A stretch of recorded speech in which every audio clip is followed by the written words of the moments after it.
Assalamualaikum warahmatullahi wabarakatuh. Kepada yang terhormat Bapak Rosyada MM selaku dosen pembimbing pada mata kuliah Pengantar Manajemen dan Bisnis Islam. Tak lupa teman-teman kelas B Ekonomi Syariah yang saya cintai dan saya sayangi. Puji syukur marilah kita panjatkan kepada Allah Subhanahu wa taala dan sholawat serta salam semoga tetap tercurahkan kepada baginda Nabi Muhammad SAW. Adapun tema yang akan kami bicarakan pada presentasi kali ini yaitu tentang manajer dalam kegiatan manajemen. Saya Cika Ayu Alivia, NIM 412141 dari kelas B Ekonomi Syariah. Sebelumnya saya akan memperkenalkan anggota kelompok saya yang bernama Putri Sofina Naharani NIM 412103 dan Sofinatun Nabila NIM 412178. Di sini saya akan menjelaskan tentang manajer sebagai pelaksana manajemen. Peran manajer dalam organisasi. Manajer adalah orang yang melakukan kegiatan manajemen. Lebih lengkap lagi, manajer adalah individu yang bertanggung jawab secara langsung untuk memastikan kegiatan dalam sebuah organisasi dijalankan bersama para anggota dari organisasi. Organisasi merupakan salah satu sarana untuk mencapai tujuan perusahaan melalui pelaksanaan fungsi-fungsi manajemen yang dilakukan seorang pimpinan dengan organisasi yang tercipta di perusahaan tersebut. Dapat disimpulkan bahwa organisasi mencakup 3 elemen pokok yaitu A. Interaksi manusia, B. Kegiatan yang mengarah pada tujuan, C. Struktur organisasi itu sendiri. Saya Putri Sofina Naharina NIM 412103 akan menjelaskan tentang peran manajemen yang harus diperhatikan oleh manajer. Yang pertama, peran interpersonal, yaitu hubungan antara manajer dengan orang yang ada di sekitarnya, meliputi figurehead atau pemimpin simbol, yaitu sebagai simbol dalam acara-acara perusahaan. Yang kedua, leader atau pemimpin, menjadi pemimpin yang memberi motivasi para karyawan atau bawahan serta mengatasi permasalahan yang muncul. Yang ketiga, liaison atau penghubung, menjadi penghubung dengan pihak internal maupun eksternal. Peran yang kedua yaitu peran informasi, adalah peran dalam mengatur informasi yang dimiliki baik yang berasal dari dalam maupun dari luar organisasi, meliputi yang pertama, monitor atau pemantau, mengawasi, memantau, mengikuti, mengumpulkan dan merekam kejadian atau peristiwa yang terjadi baik didapat secara langsung maupun tidak langsung. Yang kedua, disseminator atau penyebar, menyebar informasi yang didapat kepada orang-orang dalam organisasi. Yang ketiga, spokesperson atau juru bicara, mewakili unit yang dipimpinnya kepada pihak luar. Peranan yang ketiga yaitu peran pengambil keputusan, adalah peran dalam membuat keputusan baik yang ditentukan sendiri maupun yang dihasilkan bersama pihak lain, meliputi yang pertama, entrepreneur atau kewirausahaan, membuat ide dan kreasi yang kreatif dan inovatif untuk meningkatkan kinerja unit kerja. Yang kedua, disturbance handler atau penyelesai permasalahan, yaitu mencari jalan keluar dan solusi terbaik dari setiap persoalan yang timbul. Yang ketiga, resource allocator atau pengalokasi sumber daya, menentukan siapa yang menerima sumber daya serta besar sumber dayanya. Yang keempat, negosiator atau negosiator, yaitu melakukan negosiasi dengan pihak dalam maupun luar untuk kepentingan unit kerja atau perusahaan. Yang selanjutnya, saya akan menjelaskan tentang fungsi manajer dalam manajemen. Yang pertama, planning atau perencanaan, yaitu kegiatan menyusun rencana tujuan kebijakan prosedur, budget, dan program perusahaan. Dengan planning, para manajer berusaha untuk melihat ke depan, memperhitungkan kemungkinan-kemungkinan, menjabarkan kegiatan, dan membuat urutan prioritas untuk mencapai sasaran. Perencanaan perusahaan antara lain meliputi produksi, pemasaran, SDM, dan ketatausahaan. Yang kedua, organizing atau pengorganisasian, yaitu menciptakan struktur dengan bagian-bagian yang terintegrasi sehingga hubungan antar bagian dapat menyatu. Pengorganisasian juga berarti pembagian pekerjaan antara satu orang dengan orang lain, antara unit satu dengan unit lain, dan antara bagian satu dengan bagian lain. Yang ketiga, actuating atau penggerakan atau pengarahan, yaitu suatu fungsi kepemimpinan manajer untuk meningkatkan efektivitas dan efisiensi kerja secara maksimal serta menciptakan lingkungan kerja yang sehat dan dinamis. Yang keempat, controlling atau pengawasan, yaitu kegiatan untuk menilai dan mengendalikan jalannya kegiatan agar mencapai tujuan. Manajer mengawasi apakah pelaksanaannya dan hasilnya telah sesuai dengan apa yang telah direncanakan, apakah perlu ada perbaikan, dan lain sebagainya. Dalam melaksanakan tugas yang cakupannya luas itu, manajer dibantu oleh beberapa kepala bagian produksi, kepala bagian pemasaran, kepala bagian kepegawaian, dan kepala bagian keuangan. Assalamualaikum warahmatullahi wabarakatuh. Perkenalkan, nama saya Safana Nabila, nomor NIM 41210778. Di sini saya akan menjelaskan tentang keahlian manajemen untuk dapat mengimplementasikan kegiatan manajemen yang ada di suatu perusahaan. Seorang manajer harus memiliki keterampilan tertentu yang dapat dijadikan untuk kemajuan perusahaan. Menurut Robert Elkart pada tahun 1070-an mengemukakan bahwa setiap manajer membutuhkan minimal keterampilan dasar. Ketiga keterampilan dasar tersebut adalah: 1.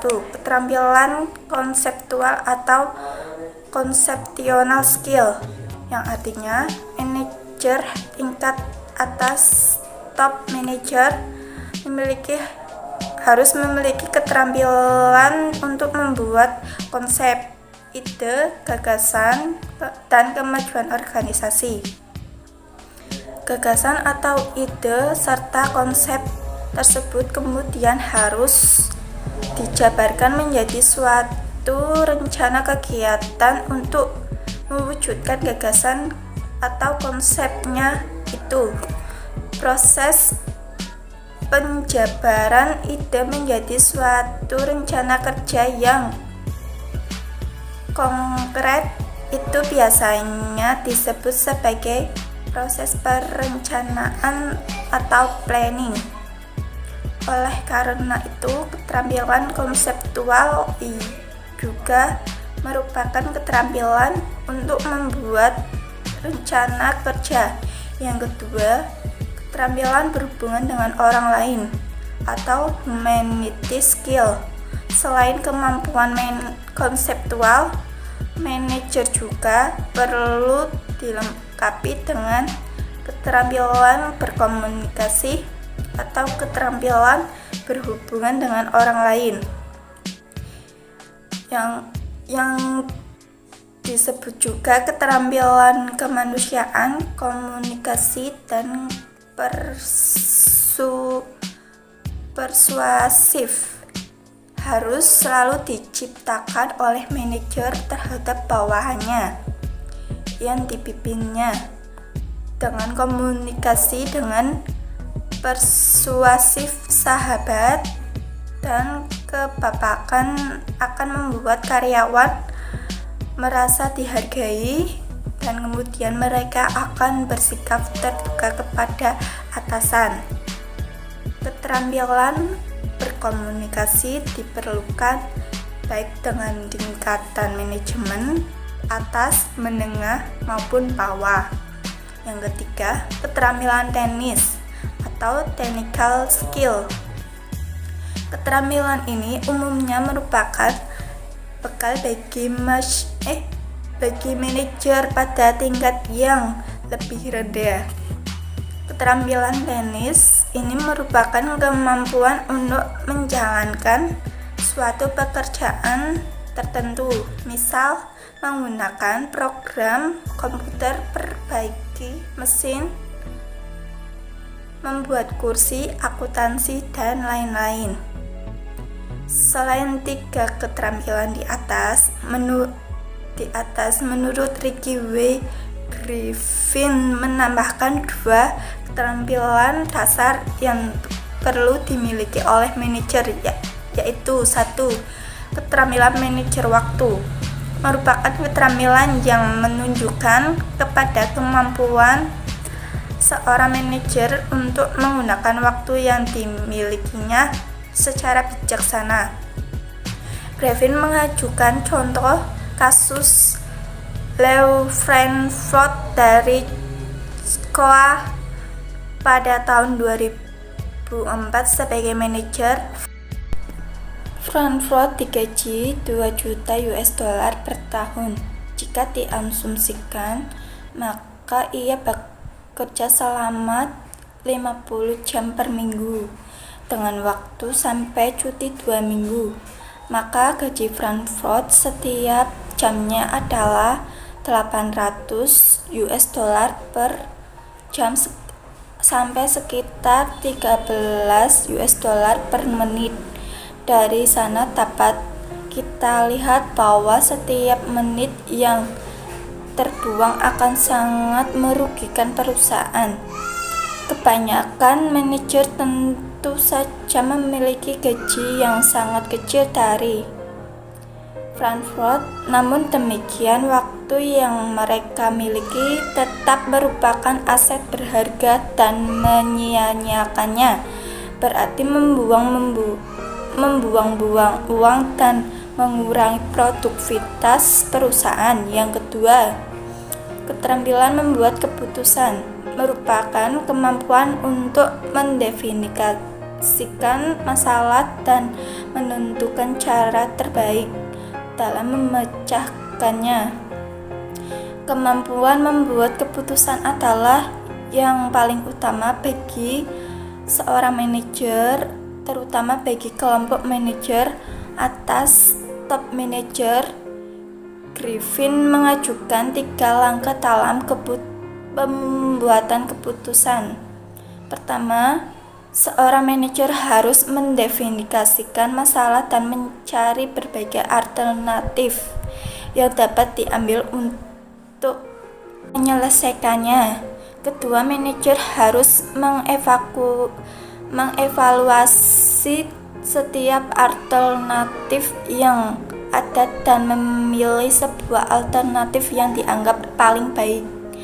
Dan terakhir, manajer harus mengimplementasikan alternatif yang telah ia pilih serta mengawasi dan mengevaluasinya tetap berada di jalur yang benar. Pada pengertian tersebut dikatakan bahwa manajemen adalah proses pencapaian tujuan melalui kerja orang lain. Dengan demikian berarti manajemen dapat terdapat minimal 4 ciri, yaitu 1.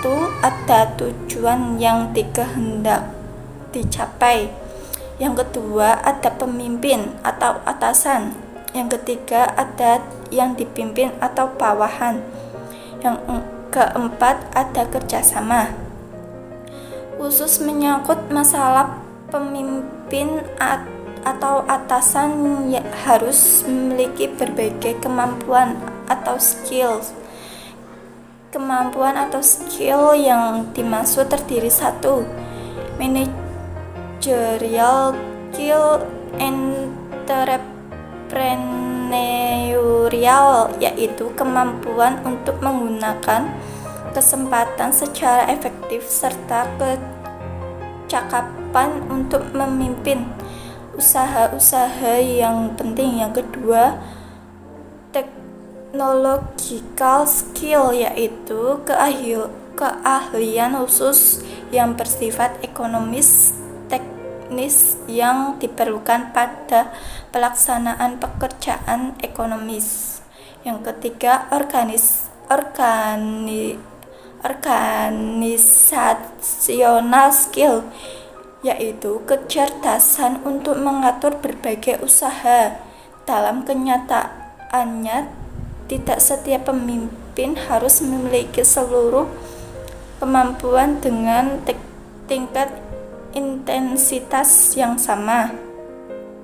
Yang keempat, global management skill, yaitu keahlian manajerial yang tidak hanya fokus pada keadaan di suatu negara, akan tetapi lintas negara, bahkan lintas budaya.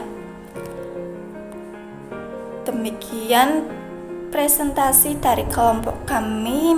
Memohon maaf apabila ada kesalahan baik dari ucapan dan lain sebagainya. Terima kasih. Wassalamualaikum warahmatullahi wabarakatuh.